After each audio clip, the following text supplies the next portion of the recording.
بسم اللہ الرحمن الرحیم۔ السلام علیکم ورحمۃ وبرکاتہ۔ حضرت ابو ہریرہ رضی اللہ تعالیٰ عنہ سے مروی ہے کہ حضور اکرم صلی اللہ علیہ وآلہ وسلم نے ارشاد فرمایا، بے شک اللہ پاک اپنے بندوں میں سے ان کو زیادہ پسند فرماتا ہے جو مخلص، پرہیزگار اور گمنام ہوتے ہیں، جن کے چہرے گرد آلود بھوک کی وجہ سے پیٹ کمر سے ملے ہوئے اور بال بکھرے ہوئے ہوں۔ اگر وہ امراء کے پاس جانا چاہیں تو انہیں اجازت نہ ملے۔ اگر کسی محفل میں موجود نہ ہوں تو کوئی ان کے غیر موجودگی کی فکر نہ کرے، اور اگر موجود ہوں تو کوئی انہیں اہمیت نہ دے۔ اگر وہ کسی سے ملاقات کریں تو لوگ ان کی ملاقات سے خوش نہ ہوں۔ اگر وہ بیمار ہو جائیں تو کوئی ان کی عیادت نہ کرے، اور جب وہ مر جائیں تو لوگ ان کے جنازہ میں شریک نہ ہوں۔ صحابہ کرام رضی اللہ تعالیٰ عنہم نے عرض کی، یا رسول اللہ صلی اللہ علیہ وآلہ وسلم، ایسے لوگوں سے ہماری ملاقات کیسے ہو سکتی ہے؟ آپ صلی اللہ علیہ وآلہ وسلم نے ارشاد فرمایا، اویس کرنی انہی لوگوں میں سے ہیں۔ صحابہ کرام علیہم الرضوان نے عرض کی، یا رسول اللہ صلی اللہ علیہ وآلہ وسلم، اویس کرنی کون ہیں؟ آپ صلی اللہ علیہ وآلہ وسلم نے ارشاد فرمایا، اس کا قد درمیانہ، سینہ چوڑا، رنگ شدید گندمی، داڑھی سینہ تک پھیلی ہوئی، نگاہیں جھکی ہوئی، اپنے سیدھے ہاتھ کو الٹے ہاتھ پر رکھ کر قرآن پاک کی تلاوت کرتا ہے، زاروں قطار رونے والا ہے، اس کے پاس دو چادریں ہیں، ایک بچھانے کے لیے اور ایک اوڑھنے کے لیے، دنیا والوں میں گمنام ہے لیکن آسمانوں میں اس کا خوب چرچا ہے۔ اگر وہ کسی بات پر اللہ پاک کی قسم کھا لے تو اللہ پاک ضرور اس کی قسم کو پورا کرے گا۔ اس کے سیدھے کندھے کے نیچے سفید نشان ہے۔ کل بروز قیامت نیک لوگوں سے کہا جائے گا، تم لوگ جنت میں داخل ہو جاؤ، لیکن اویس کرنی سے کہا جائے گا، تو ٹھہر جا اور لوگوں کی سفارش کر۔ چنانچہ وہ قبیلہ ربیہ اور مضر کے لوگوں کی تعداد کے برابر گنہگاروں کی سفارش کرے گا۔ پھر آپ صلی اللہ علیہ وآلہ وسلم نے حضرت عمر فاروق اور حضرت علی رضی اللہ تعالیٰ عنہم کو مخاطب کر کے ارشاد فرمایا، جب بھی تم دونوں کی ملاقات اویس کرنی سے ہو تو اس سے دعائے مغفرت کروانا۔ حضرت عمر فاروق رضی اللہ تعالیٰ عنہ اور حضرت علی رضی اللہ تعالیٰ عنہ تقریباً 10 سال تک حضرت اویس کرنی کو تلاش کرتے رہے، لیکن ان کے بارے میں معلومات نہ ہو سکیں۔ پھر جس سال امیر المومنین حضرت عمر فاروق رضی اللہ تعالیٰ عنہ کا وصال ہوا، اسی سال آپ رضی اللہ تعالیٰ عنہ نے حج کے موقع پر جبل ابو قبیس پر کھڑے ہو کر لوگوں سے مخاطب کرتے ہوئے بآواز بلند فرمایا، اے یمن سے آنے والے حاجیوں، کیا تم میں سے کوئی اویس نامی شخص موجود ہے؟ یہ سن کر ایک بوڑھا شخص کھڑا ہوا اور عرض کی، ہم نہیں جانتے کہ آپ کس اویس کے متعلق پوچھ رہے ہیں۔ ہاں، میرا ایک بھائی ہے جس کا نام اویس ہے، لیکن وہ تو بہت غریب اور عام سا آدمی ہے، وہ اس قابل کہاں کہ آپ رضی اللہ تعالیٰ عنہ اس کے متعلق سوال کریں۔ وہ تو ہمارا چرواہا ہے اور ہمارے ہاں اس کی کوئی قدر و منزلت نہیں۔ یہ سن کر حضرت عمر فاروق رضی اللہ تعالیٰ عنہ بہت غمگین ہوئے، گویا کہ حضرت اویس کرنی رضی اللہ تعالیٰ عنہ کے بارے میں اس شخص کا اس طرح بولنا آپ رضی اللہ تعالیٰ عنہ کو سخت ناگوار گزرا ہو۔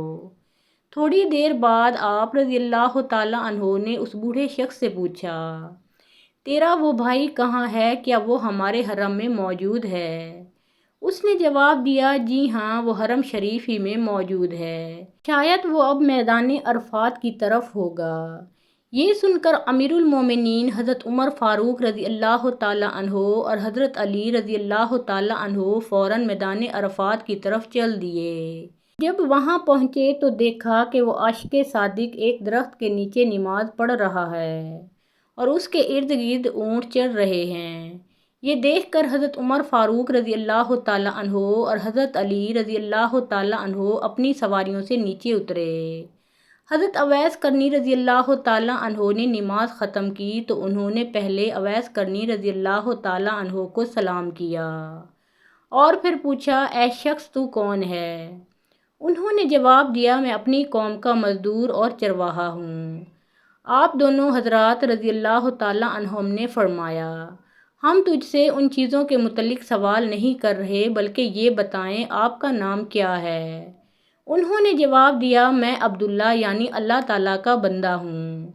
فرمایا، یہ تو ہم بھی جانتے ہیں کہ زمین و آسمان میں موجود تمام لوگ اللہ تعالیٰ ہی کے بندے ہیں، تم اپنا وہ نام بتاؤ جو تمہاری ماں نے رکھا ہے۔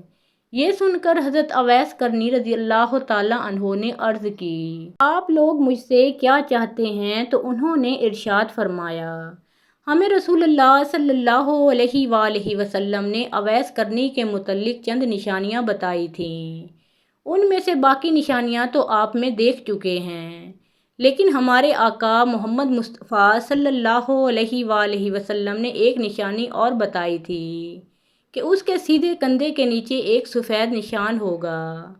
آپ ذرا اپنا سیدھا کندھا ہمیں دکھا دیں، اگر وہ نشان موجود ہوا تو ہم پہچان جائیں گے کہ آپ ہی کے متعلق ہمارے آقا محمد مصطفیٰ صلی اللہ علیہ وآلہ وسلم نے خبر دی ہے۔ یہ سن کر حضرت اویس کرنی رضی اللہ تعالیٰ عنہ نے اپنے کندھے سے چادر ہٹائی تو آپ رضی اللہ تعالیٰ عنہ کے مبارک کندھے کے نیچے سفید نشان موجود تھا۔ نشان دیکھتے ہی دونوں صحابہ رضی اللہ تعالیٰ عنہم نے حضرت اویس کرنی رضی اللہ تعالیٰ عنہ کو بوسہ دیا اور فرمایا، ہم گواہی دیتے ہیں کہ تم ہی وہ اویس ہو جس کے متعلق ہمیں ہمارے نبی صلی اللہ علیہ وآلہ وسلم نے خبر دی تھی۔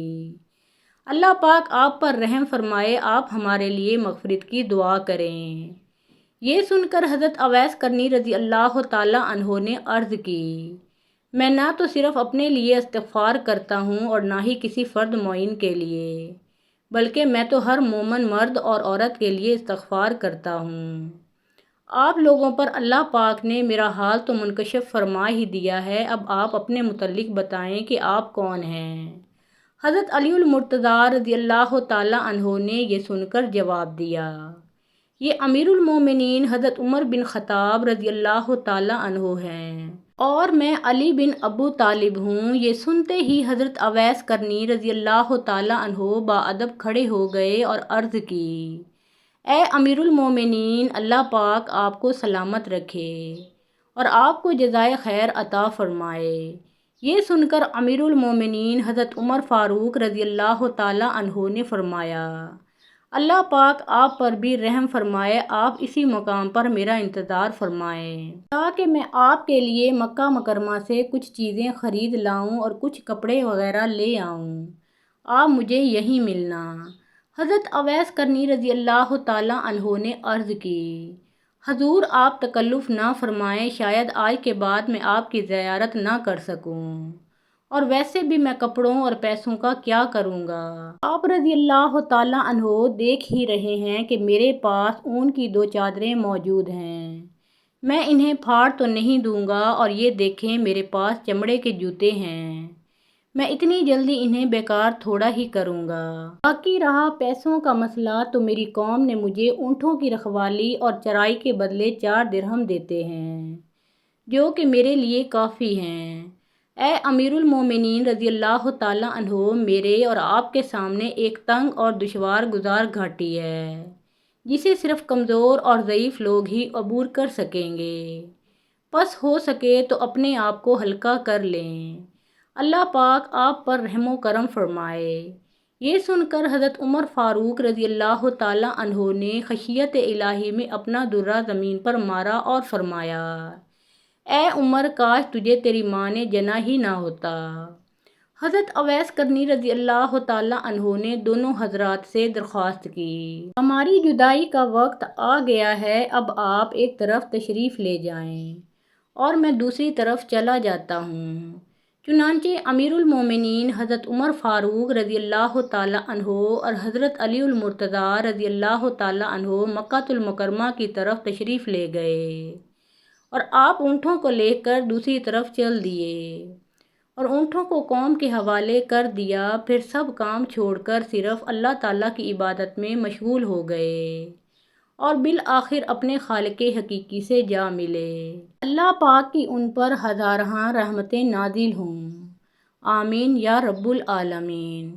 محترم ناظرین، پیارے آقا محمد مصطفیٰ صلی اللہ علیہ وآلہ وسلم کا پیارا نام ایک بار کامنٹ سیکشن میں ضرور لکھیں۔